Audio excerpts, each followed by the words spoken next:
रिया ने सोचा कि नितिन अब उसको डांटने वाला है, इसीलिए रिया ने डरते हुए कहा, क्या मैंने कुछ गलत किया है? चलो ठीक है, इस बार मैं तुम्हें माफ करता हूँ, लेकिन आपको नेक्स्ट टाइम से किसी के ऊपर भी अपनी जहर का यूज नहीं करना है।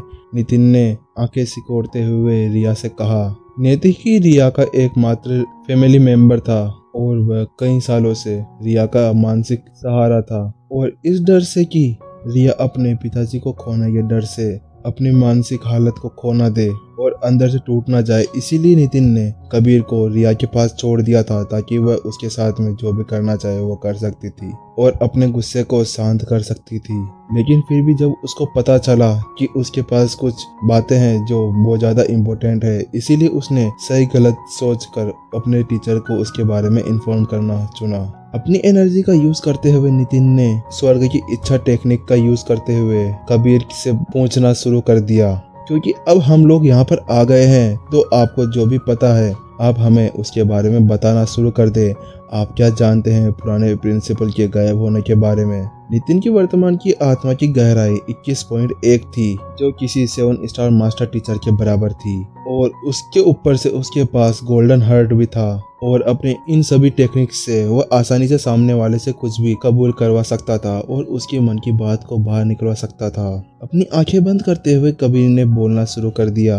वह बहुत ही बुरा समय था, हम लोगों ने वहां पर जाके बहुत ही बड़ी गलती करी थी। ये कुछ 2 साल पहले की बात है। पुराने प्रिंसिपल ने सभी 20 प्रमुखों को इकट्ठा किया था। हमारी मास्टर टीचर एकेडमी के अंदर कुछ मीटिंग करनी थी। उन्होंने हम सभी को वहां पर इकट्ठा करके हमें बताया कि उन्होंने एक प्राचीन डोमेन को खोजा है और उन्हें इस बात की बहुत बड़ी संभावना लग रही थी कि उसके अंदर कुछ न कुछ रहस्य है, और इसीलिए हम सभी को कुछ पता लगाने के लिए उस सभी बातों के ऊपर एक विचार विमर्श के बाद ये निर्णय लिया गया कि पुराने प्रिंसिपल और अन्य सभी 20 बुजुर्गों के साथ में हम लोग वहां पर जाएंगे, उस प्राचीन डोमेन के रहस्य को बाहर निकालेंगे। लेकिन कौन जानता था कि हम में से सभी ये सभी उस प्राचीन डोमेन के अंदर घुसने के बाद में सभी तितर पितर हो जाएंगे। उसके अंदर बहुत सारी भूल भुलैया की तरह गुफाएं थी। अगर कोई भी व्यक्ति उसके अंदर बिना किसी साधन के चला जाता है तो वह अंदर आसानी से खो सकता है। कबीर ने ऐसे ही बोलना शुरू रखा और उसने कहा, लेकिन उसी पल एक बहुत बड़ी गड़बड़ हो गई। मैंने एक दूसरे डायमेंशन के गेट पर पैर रख दिया, जिसके कारण मैं उस डायमेंशन के अंदर चला गया। लेकिन जब मैं वहां पर गया मैंने देखा कि वहां पर बहुत सारे राक्षस थे और उन्होंने मुझे बंदी बना लिया था और उन्होंने मुझे शराब दिया और उन्होंने मुझसे कहा एक जहर की बोतल पकड़ाते हुए कि तुम जाकर सभी को जहर दे दो, पुराने प्रिंसिपल और अपने साथियों को जो तुम्हारे साथ इस गुफा के अंदर आए थे। और क्योंकि उन्होंने मेरे को बहुत ही ज्यादा भयानक शराब दिया था, इसीलिए मेरे पास उनकी बात मानने के अलावा कोई भी दूसरा रास्ता नहीं था। कबीर ने अपनी वह सभी गलतियां कबूल कर ली और वह रोने लगा। क्या ये वही जहर था जो तुमने मेरे खिलाफ लाइफ एंड डेथ मैच के अंदर यूज किया था? नितिन ने बेरंग चेहरे के साथ में कबीर से पूछा। हाँ, कबीर ने अपना सिर हिलाते हुए नितिन को जवाब दिया। तुम बेशर्म हो।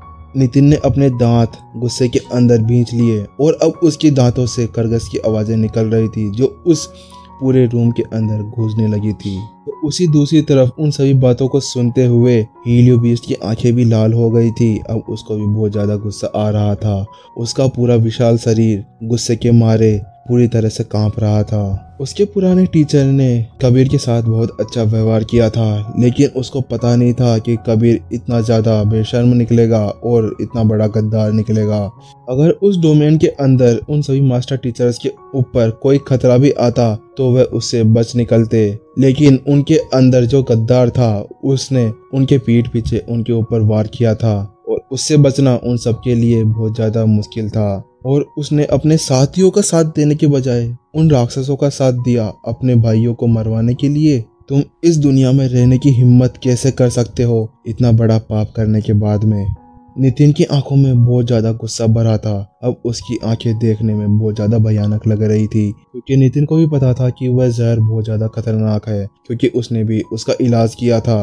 अगर उसके पास साफ एनर्जी नहीं होती उस जहर को बेअसर करने में, और कोई ऐसा लड़ाकू जो संत लेवल स्टेज 1 पर भी हो और उसके पास उस जहर को खत्म करने के लिए कोई साधन ना हो तो वह भी आसानी से मारा जा सकता था और ये कहा जा सकता था कि कबीर मानवता का दुश्मन है।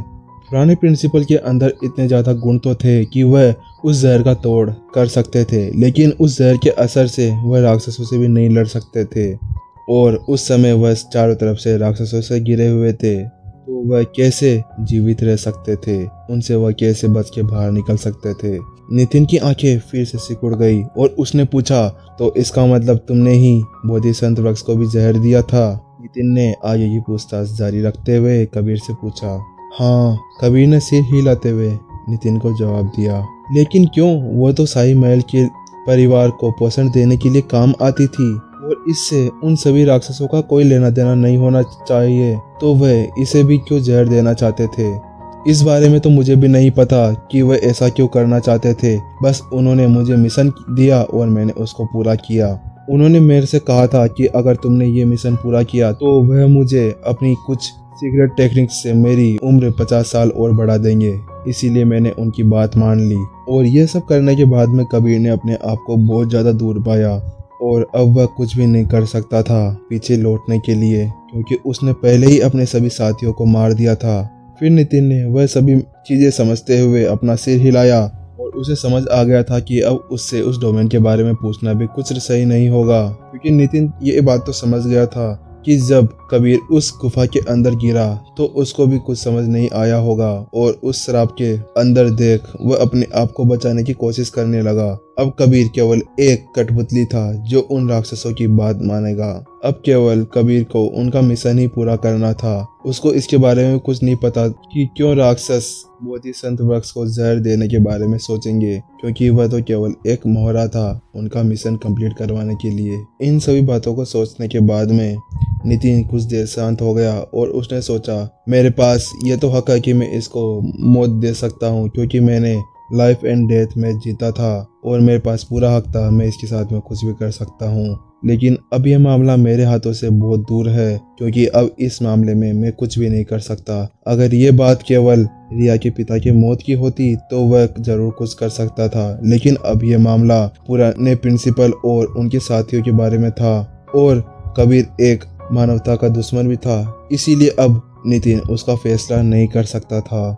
नितिन ने रिया की तरफ मुख करते हुए कहा, अब हम इस बारे में कुछ भी नहीं कर सकते रिया, अब इस बारे में मास्टर टीचर पवेलियन को ही कुछ फैसला लेना होगा।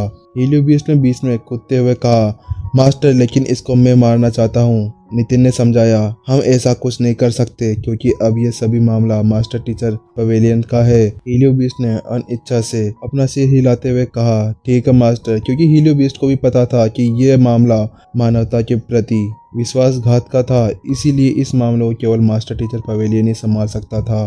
रिया ने भी आगे बढ़ते हुए सहमति से कहा, मैं अपनी टीचर की बात मानूंगी। नितिन ने आगे बढ़ते हुए उसके पीठ को थपथपाया और उसने कहा, मैं जल्दी से हेड दिलीप को बुलाता हूँ, वही इस मामले को आगे बढ़ाने में हमारी मदद करेंगे और वही कबीर को मास्टर टीचर पवेलियन ले जाएंगे। 10 मिनट बाद में हेड दिलीप वहाँ पर आ गए। हेड दिलीप ने जब देखा कि उनके सामने नितिन है तो उन्होंने आगे बढ़ते हुए उनसे पूछा, सीनियर आपने मुझे यहाँ पर क्यों बुलाया है?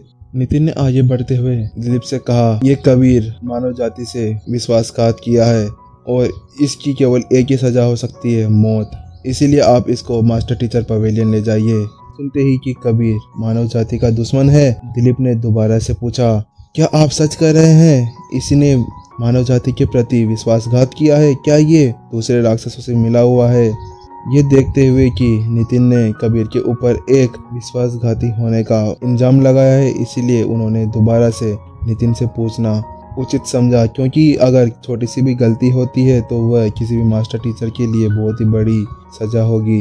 नितिन ने आगे बढ़ते हुए कहा, हाँ मैं सच कह रहा हूँ, इसने राक्षसों के साथ मिलकर हमारे पुराने प्रिंसिपल और उनके साथ गए हुए मास्टर टीचर्स को भी मरवाया है, इसीलिए आप इसे जल्दी से मास्टर टीचर पवेलियन ले जाइए। अपने सीनियर की बात सुनते हुए हेड दिलीप ने कहा, ठीक है सीनियर, मैं इसे जल्दी से ले जाता हूँ। लेकिन उसने वहाँ पर जाने से पहले कहा, लेकिन सीनियर मैं आपके उद्घाटन समारोह में शामिल नहीं हो पाऊंगा, नितिन ने ये समझते हुए अपना सिर हिलाया कि ये मामला उसके उद्घाटन समारोह से भी बहुत बड़ा था, इसलिए उसने अपना हाथ हिलाते हुए दिलीप से कहा, हाँ ठीक है तुम जाओ, क्योंकि ये मामला बहुत ही ज़्यादा इम्पोर्टेंट है।